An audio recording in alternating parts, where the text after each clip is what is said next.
Olá, boa tarde, Sergipe. Um grande beijo pra você, Bareta. Pois é, hoje tem a nossa Cascavel. Será que hoje ela tá boazinha ou tá malvadinha? Estamos iniciando a semana juntos nessa tarde de segunda-feira, ao vivo aqui na TV Atalaia Record TV. E hoje o nosso assunto é transporte público. A Câmara de Vereadores aprovou uma lei que permite parada aleatória de ônibus após as 10 horas da noite. A Prefeitura ainda não sancionou a lei e hoje a gente vai discutir isso com o diretor de transporte público da SMTT, Augusto Magalhães. Nosso WhatsApp está aberto e você pode enviar comentários e participar durante todo o programa. Hoje também é dia do quadro A Hora do Venenoso, com as fofocas da sociedade sergipana. O meu convite é sempre o mesmo, passe a tarde com a gente.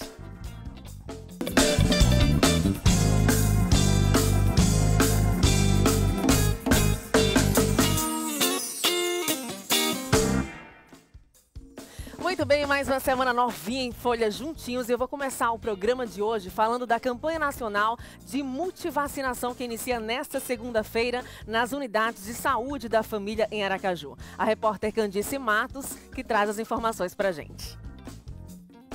O chamamento agora é para todos os pais e mães de crianças e adolescentes. É a campanha nacional de multivacinação que começa e quer o comparecimento de todos as unidades de saúde em todo o país e aqui em Aracaju também. Para falar sobre essa situação em que a cobertura vacinal não está lá, essas coisas todas, estou aqui ao lado da Ilzinei Simões, ela que é coordenadora de imunização aqui de Aracaju, da Secretaria Municipal de Saúde. Ilzinei, infelizmente, parece que os pais não estão dando tanta atenção a esse ato de prevenção que é muito importante. Isso, não está dando tanta atenção e essa campanha é uma estratégia justamente para que a gente resgate as crianças e adolescentes que não estão vacinadas ou que estão com seu esquema de vacina incompleto, para que atualize, né, e a gente possa estar aumentando essa cobertura vacinal, trazendo homogeneidade com relação a essa cobertura e também diminuindo a incidência de doenças imunopreveníveis. E, Zinei, por que as mães, geralmente as mães, né, que estão mais no dia a dia das crianças e adolescentes, por que eles esquecem, mães e pais?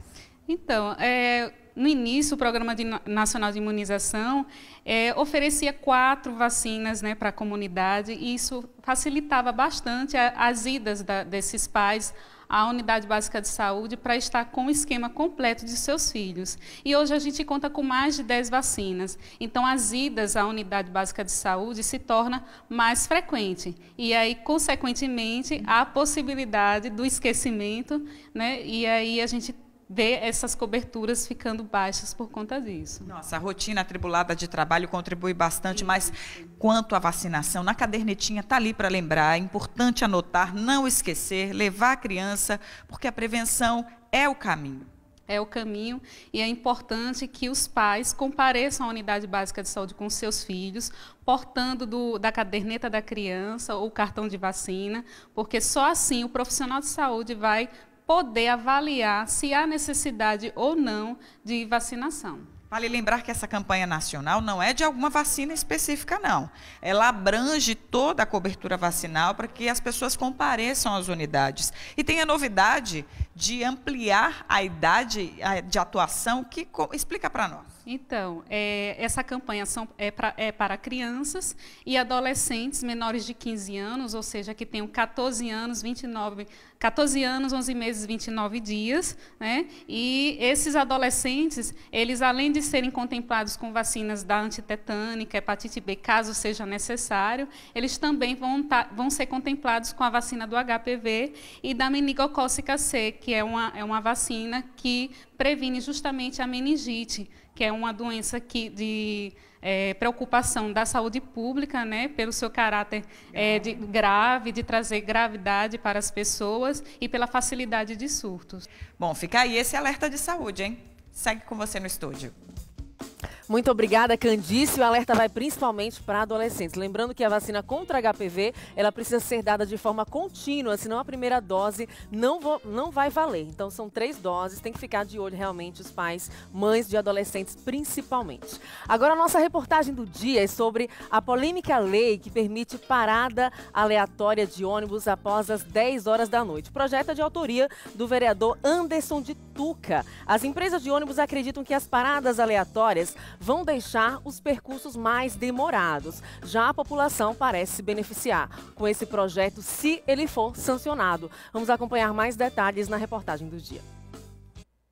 Para este diretor operacional de uma empresa de ônibus coletivo, a parada aleatória após as 10 horas da noite pode trazer riscos de acidente, insegurança e também atrasos nos horários. Na medida que eu tenho, além dos pontos pré-determinados de parada, teremos também pontos aleatórios, com certeza prejudicaremos o atendimento ao usuário, não só nos finais de linha, como nos terminais de integração e principalmente os usuários que estão nas vias esperando o ponto de embarque. E quais são as opiniões dos passageiros e dos rodoviários? Tem que parar no ponto certo, porque a gente vai parar no ponto mais para lá na frente, e aí vem o marginal pegar a gente, como é que vai ficar? Eu acho muito legal porque o deficiente e também quem vem do seu emprego, meus filhos trabalham à noite, é um problema, né? E com essa lei, se for surgir para a frente, vai ser bom. A gente não sabe quem espera fora do ponto ou até mesmo no ponto. Eu acho que isso é relativo. O assunto realmente divide opiniões. O projeto de lei da parada aleatória após as 22 horas foi aprovado pela Câmara Municipal de Aracaju e encaminhado para a Prefeitura, que não sancionou a lei. Então, o projeto retornou para a Câmara de Vereadores. Aí, os parlamentares rejeitaram o veto do Poder Executivo. Ou seja, por enquanto, nada está valendo. Para o secretário-geral do Sindicato dos Rodoviários, o assunto precisa ser mais discutido. Na opinião do sindicato, é tanto ruim para o usuário, principalmente para o rodoviário. Porque aqueles pontos de parada já determinados pela SMTT, e isso a partir das 22 horas passa a não existir. Então fica mais inseguro uma possível colisão, fica insegura a questão fica insegura a segurança. E você, telespectador, é contra ou a favor esse projeto de lei que permite aí essa parada aleatória, principalmente depois das 10 da noite? Segundo o vereador Anderson de Tuca, pensando no usuário de ônibus, né? Pela questão da segurança pública, dele não ter que caminhar até o ponto mais adiante para pedir esperar o ônibus. Você é a favor ou contra? Envie o seu WhatsApp, a gente vai estar ao vivo durante todo o programa. E está comigo hoje o Augusto Magalhães, diretor de transporte público da SMTT, que vai conversar com a gente sobre esse serviço à população, e você está convidado a interagir, fazer suas perguntas via WhatsApp, que já está disponível aí em seu vídeo. Vou dar aqui boa tarde para o diretor de transporte público da SMTT. Seja bem-vindo ao Boa Tarde Sergipe. Muito obrigada pela presença. Obrigado pelo convite, estou à disposição. A gente que agradece. A gente começa a semana com essa discussão que é nossa. Afinal de contas, o transporte é público, é do povo, e esse projeto precisa passar, sim, pela participação social. Por isso, o Boa Tarde Sergipe hoje escolheu esse assunto para dialogar com o público. Você, então, dos 4 cantos de Sergipe, pode emitir a sua opinião. Você é contra ou a favor da parada aleatória depois das 10 da noite? No projeto de autoria do vereador Anderson de Tuca, o que é proposto exatamente? Foi pensando na segurança pública dos usuários? Isso. Primeiro dizer que o vereador Anderson de Tuca é um vereador atuante, ele está no 2º mandato, e esse projeto, o objetivo principal do vereador, quando ele colocou esse projeto, é que ele visa a segurança do usuário. Ele entende que se o usuário puder parar mais próximo da sua residência ou de onde ele vai para o trabalho, enfim, o seu destino final, ele estará muito mais seguro do que se ele parar num ponto que esteja distante de onde o destino final dele. Mas nós sabemos que um projeto dessa natureza, ele vai ter um impacto grande no sistema de transporte de ônibus em Aracaju. São 3 empresas, são quase 3 milhões de usuários por mês que fazem uso desse tipo de modalidade de transporte público em Aracaju, e isso vai ter um impacto tanto nos usuários quanto no sistema de transporte público de ônibus em Aracaju. Um projeto semelhante a esse já existe em outro estado do país? Bom, eu desconheço, eu não fiz essa pesquisa, desconheço. Mas é algo que precisa ser estudado, né? As empresas de ônibus entendem, então, que vai ficar mais demorado o percurso com a parada aleatória depois das 10 da noite? Porque não se tem, né? Depende do número de pessoas aí, não se sabe o tempo que vai se levar cada percurso, cada trajeto, né? Porque hoje você tem as paradas pré-determinadas pela SMTT, né? E você tem aí um raio mais ou menos de 200 metros a cada ponto de ônibus. Se você, além dos pontos pré-determinados hoje, você tiver uma parada a cada intervalo entre pontos, você vai ter um aumento, né, um aumento na viagem, no intervalo das viagens. E isso pode prejudicar todo o sistema, né? Hoje o sistema ele inicia às 4h30 da manhã e ele se encerra à meia-noite.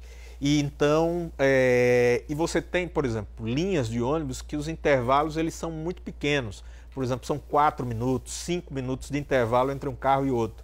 Se você alonga isso 3, 4, 5 minutos, isso vai ter um impacto na cadeia toda de ônibus, e isso vai ter um impacto em quê?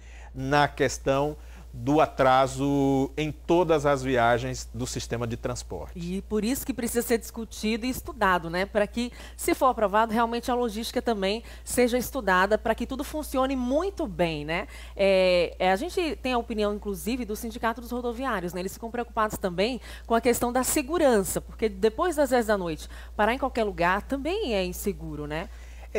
Nós vimos o seguinte, a questão da segurança pública hoje ela é uma realidade. Hoje nós temos números do grande número de assaltos a ônibus, não só nas paradas de ônibus, mas dentro dos ônibus.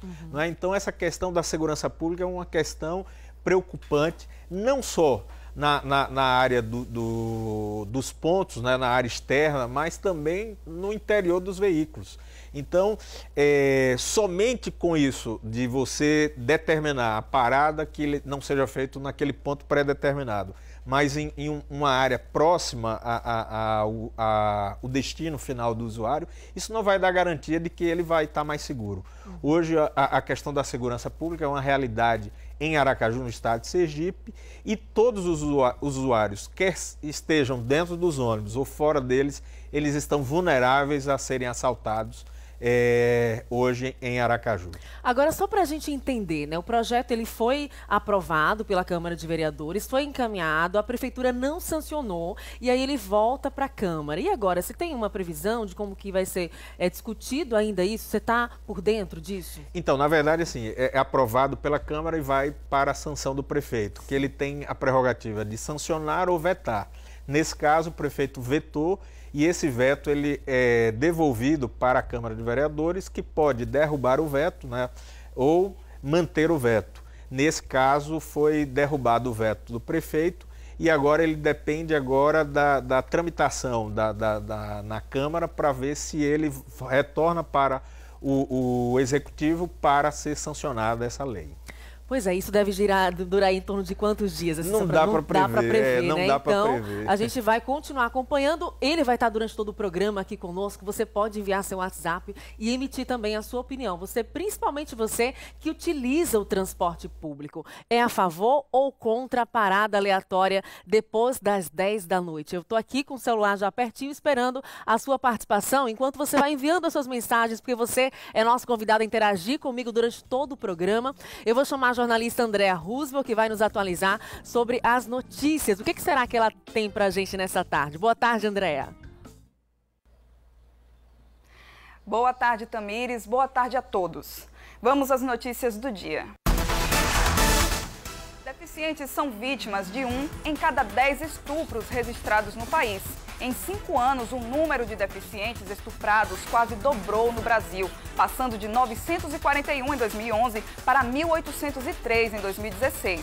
Os casos representam quase 8% dos estupros atendidos pelo Serviço de Saúde, que totalizaram 22.991 no ano passado. Os dados inéditos constam em levantamento do SINAM, Sistema de Informação de Agravos de Notificação do Ministério da Saúde, feito a pedido da Folha. 2 ruas do bairro Luzia passam a ter sentido único a partir do dia 12. A Superintendência Municipal de Transportes e Trânsito, a SMTT, informa que a partir desta terça-feira, 12, realizará uma mudança de circulação nas ruas Abdias Nascimento e Josafá Simões, no bairro Luzia. As duas passarão a ter sentido único. O acesso à Rua Abdias Nascimento será pela Rua Luiz Cordeiro, sentido Rua Nelson Hungria. Já o condutor que deseja acessar a Rua Josafá Simões terá que fazer pela Nelson Hungria até a Luiz Cordeiro. E uma disputa por vaga em estacionamento terminou em agressão em Aracaju. O caso aconteceu por volta das 8h30 no bairro Farolândia. Um homem parado em estacionamento disse que guardava a vaga para a esposa e outro motorista avançou para colocar o carro nesta vaga. O homem em pé bateu no capô do carro desse que vinha e a confusão estava armada. O motorista desceu do carro e iniciou uma série de agressões. Testemunhas interviram e conseguiram evitar mais agressões. Os guardas municipais foram acionados e encaminharam todos os envolvidos na situação para a delegacia. São com essas notícias que eu fico por aqui e volto com você, Tamires. Muito obrigada, André. Obrigada pelas notícias. Olha só, teve até barraco em estacionamento. Meu Deus do céu, onde é que a gente vai parar? E agora eu vou falar sobre o Centro de Beleza Exuberância. Eu tenho dito todas as tardes aqui no Boa Tarde Sergipe, que é lá onde eu cuido da minha aparência visual para apresentação aqui do programa. E a estrutura realmente tem impressionado. Quem não conhecia e está acompanhando aqui no Boa Tarde Sergipe já está convidado a fazer uma visita, que fica lá na Avenida Canal 4, Conjunto Augusto Franco, bairro Jardins. Inclusive hoje tem uma dica aí para as loiras. Hoje eu passei lá e fiz uma super reconstrução, principalmente para quem faz mechas, luzes e todos aqueles efeitos para deixar os cabelos mais luminosos. É importante cuidar da hidratação para o cabelo não ficar quebradiço. Então fica a minha dica, o Exuberância fica na Avenida Canal 4, Conjunto Augusto Franco, bairro Farolândia, e é quem cuida da minha aparência visual aqui no Boa Tarde Sergipe. A gente vai rapidinho para um breve intervalo, continua ligadinho com a gente, eu volto daqui a pouco com o quadro A Hora do Venenoso e mais da sua participação pelo WhatsApp. É já já.